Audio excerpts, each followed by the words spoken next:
تذكر يوما كنت تعانق دمعة الفكر تناجي الله في صبر وترجو رحمة تسري. Allah subhanahu wa ta'ala has promised that He's never going to test or try us except that there will always be ease along with and also after that trial. And Allah subhanahu wa ta'ala has told us that those who are patient will taste the fruits of their patience. And therefore, after the lowest downs, if you like, in the life of the Prophet, and the most traumatic incidents, it was only natural that the Prophet ﷺ would then be gifted by one of the all-time highs. Some scholars have said this is the greatest miracle that the Prophet ﷺ has been given personally. And that is the incident of Al-Isra wal-Mi'raj. Al-Isra means the night journey that the Prophet ﷺ undertook from Mecca to Jerusalem. Mi'raj actually means the, if you like, item or the mechanism of rising up high. But we refer to it as the actual ascension, not the apparatus, but what the Prophet ﷺ did, and that is to rise up to the heavens. And so Al-Isra from Mecca to Jerusalem, Al-Mi'raj from Jerusalem to the heavens. Subhanalladhi asra bi'abdihi laylan. All praise be to Allah, or may Allah be exalted, because He has taken His abd in one night, laylan, min al-masjid al-harami ila al-masjid al-aqsa. From the masjid al-haram in Mecca to the masjid al-aqsa in Jerusalem, alladhi barakna hawlahu. This Jerusalem, Allah is saying, we have blessed the land around it. Linuriyahu min ayatina. So that we may show Him of our wondrous miracles. And Allah subhanahu wa ta'ala says, مَا كَذَبَ الْفُؤَادُ مَا رَأَى. That the chest is not lying, the heart is not lying when it narrates what he saw. أَفَتُمَارُونَهُ عَلَى مَا يَرَى. Are you gonna doubt what he saw? وَلَقَدْ رَآهُ نَزْلَةً أُخْرَى عِنْدَ سِدْرَةِ الْمُنْتَهَى عِنْدَهَا جَنَّةُ الْمَأْوَى. And indeed he saw him for a second time. He saw him at the Sidratul Muntaha. إِذْ يَغْشَى سِدْرَ مَا يَغْشَى مَا زَاغَ الْبَصَرُ وَمَا طَغَى. The eyes did not go beyond their mark. They didn't blink. They didn't become scared. لَقَدْ رَأَى مِنْ آيَاتِ رَبِّهِ الْكُبْرَى. He saw of the miraculous signs of his Lord. Notice, لَقَدْ رَأَى مِنْ آيَاتِ رَبِّهِ الْكُبْرَى لِنُرِيَهُ مِنْ آيَاتِنَا الْكُبْرَى. You see the parallel? Both surahs mention Isra wal Mi'raj with one reason, and that is to show our Prophet ﷺ the magnificent signs of Allah Jalla Jalaluhu. The first question, when did it happen? Probably the strongest position, around a year before the Hijrah. The second question, where did it happen from? The Prophet ﷺ said that when I was in the Hatim, lying down, Jibreel came to me. So this is the most authentic version. There is another version. The Prophet ﷺ says that when I was in my house, I saw the roof open up and Jibreel come to me. Ibn Hajar says, this shows that he was in his house and Jibreel first took him to the Hatim. What is Al-Hatim? It is the semicircular region that is outside of the Kaaba. And he says that in the Hatim, Jibreel opened up my chest and he brought a bowl made out of gold that was full of, in one version it says Zamzam, in another version it says full of Iman. And he took out my heart and washed it and put it back. Then Jibreel brought me a dabba. Dabba is a beast, it's an animal. دُونَ الْبَغْلِ وَفَوْقَ الْحِمَارِ. It is smaller than a mule and larger than a donkey. أَبْيَض, pure white. And it was called Al-Buraq. And Al-Buraq of course comes from the root of lightning, right? So it's lightning's feet. And the Prophet ﷺ explained that it puts its hoof, every hoof of this buraq, it puts it as far as the eye can see. According to another report in Tirmidhi, the Prophet ﷺ said it had a muzzle on it. You know what you put on the harness? It had a harness on it and it had a saddle. Jibreel was holding on to the harness and the Prophet ﷺ stepped onto Al-Buraq. He basically mounted Al-Buraq. What does an animal do that is mounted by a strange person? Jumps up, it neighs, right? So Buraq tried to do that. And Jibreel basically smacked him. Jibreel yanked the harness. And he said, woe to you, alam tastahi, are you not ashamed?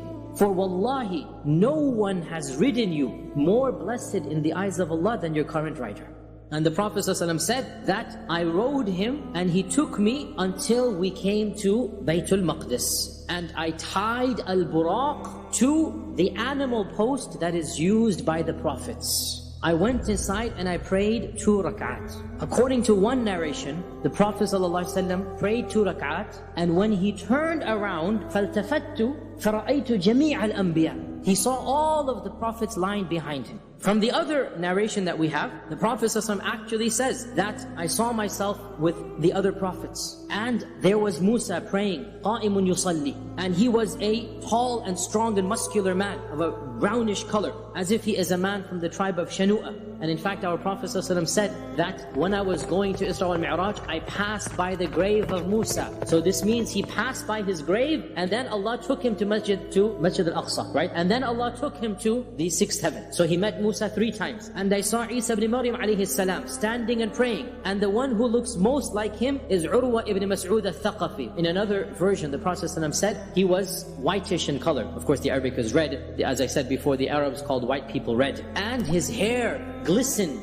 with water, as if he had come out of a steam bath. And he is a rather short man compared to Musa. And then he said, and I saw Ibrahim alayhi salam qa'imun yusalli. Notice, Isa standing and praying, Musa standing and praying, Ibrahim is standing and praying, right? As he enters the masjid. And the one who resembles him the most is your own companion, meaning himself. All of the prophets he's seeing are already standing and praying. And this shows us the importance of salah, that even after death, at least for Ibrahim and Musa, as for Isa, he's still alive, the prophets are praying. And then it came the time to salah. فَحَانَتِ الصَّلَاةِ فَأَمَمْتُهُمْ. So I was put the imam of them. So this version has it that he knew exactly what's going on. But the main point is, he is leading the Anbiya and the Mursaleen behind him. He is the imam of all of the prophets. Not only this, but by extension, since every prophet is the leader of his ummah, and the Prophet ﷺ is leading the prophets who lead all the individual ummahs, our Prophet Muhammad ﷺ is the leader of every single ummah. I.e., as he himself said, أَنَا سَيِّدُ وَلَدِ آدَمَ يَوْمَ الْقِيَامَةِ وَلَا فَخْرٍ. He is the Sayyid. The Sayyid here means the leader, the master. He is the Sayyid of all of the children of Adam on the Day of Judgment. And then he said, I'm not saying this, astaghfirullah, to boast or be arrogant. This is just a fact. Then he says that after he finished, in this version, Jibreel comes to him right now and presents 2 utensils. In another version, Jibreel does this when they ascend up to the heavens. One of them has khamr and the other one has laban. Right? So there's wine and there is milk. Wine is still halal. The Muslims of Mecca are drinking wine.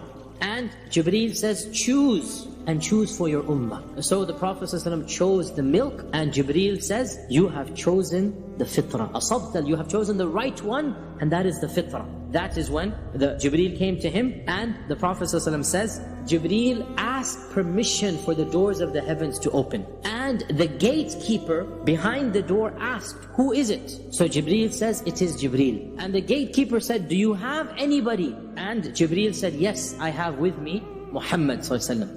The gatekeeper says, has he been sent for? Jibreel says, yes. So then the doors open up. So for every single one of the 7 heavens, the same story happens. They get to the 2nd heaven and it's closed. Jibreel asks permission. The gatekeeper says, who is there? Jibreel says, it's Jibreel. He says, is anybody with you? The same conversation. Every single one of the 7 heavens. The Prophet ﷺ goes to the first door opens, and there is a man standing. The Prophet ﷺ described him as being tall, huge. And Jibreel says, this is your father Adam, so say salam to him. So the Prophet ﷺ said salam, and Adam responded and said, Marhaban bil-ibn as-salih wal-nabiy as-salih. Welcome, O noble son, and O noble prophet. Welcome, O righteous son, and O righteous prophet. In the 2nd heaven, there is Yahya and Isa ibnay al-Khal, i.e. their 2 mothers were sisters, right? So Maryam and her sister, and the Prophet ﷺ was told, this is Yahya and Isa, say salam to them. And so I said salam to them, and they said, welcome, O noble brother and O noble prophet. Then the 3rd heaven, and in the 3rd heaven was Yusuf alayhi salam. And the same thing, welcome, O noble brother and O noble prophet. And here is where the Prophet ﷺ said the famous phrase, I saw Yusuf, and lo and behold, it was as if he had been given half of all beauty. Shatr al-husn. Then I went up to the 4th heaven, and in the 4th was Idris alayhi salam. And Idris also says, welcome, O noble brother and O noble prophet. Then I go up to the 5th heaven, and there is Harun, and the same, welcome, O noble brother, noble prophet. I go up to the 6th heaven, and there is Musa. Then I went up, Musa began to cry. So he was asked, why are you crying? So Musa says, I am crying because this young man who was sent after me shall have a larger following that will enter Jannah than my own ummah. And then he said that I went up to the 7th heaven, the same question back and forth with Jibreel, and then I saw Ibrahim alayhi salam, and he was sitting with his back leaning on the Al-Baytul Ma'mur. What is Al-Baytul Ma'mur? Allah subhanahu wa ta'ala mentions وَالطُّورِ وَكِتَابٍ مَسْطُورٍ فِي رَقٍ مَنْشُورٍ وَالْبَيْتِ الْمَعْمُورِ. It's in the Quran, Surah Al-Tur. Al-Baytul Ma'mur means the frequented house. The only information we have about Al-Baytul Ma'mur is that the Prophet ﷺ said it is a house similar to the Kaaba. In one version, it is the Kaaba of the heavens. Just like there's the Kaaba on earth. In another version, it is above the Kaaba on earth, such that if it were to fall, it would fall on the Kaaba on this earth. So it is above the Kaaba of this earth. And every single day since Allah has created the creation, 70,000 angels enter Al-Baytul Ma'mur to basically do tawaf and pray, and those 70,000 never return, and every single day this happens. And Ibrahim is there because he is the one who built the Kaaba on earth, so he deserves to be associated with the Kaaba in the heavens. And Jibreel said to me, this is your father Ibrahim, هذا أبوك Ibrahim. Say salam to him. And so the Prophet ﷺ said salam to him, and Ibrahim responded the exact same way that Adam had responded. Notice the beginning and the end of the same response, right? Welcome, O noble son, and O noble prophet. So notice the dabba or buraq is still tied at the post, okay? So the journey is very simple. From Masjid al-Haram to Masjid al-Aqsa. From Masjid al-Aqsa up to the heavens, then he's going to come back down and then use buraq to get back to Mecca.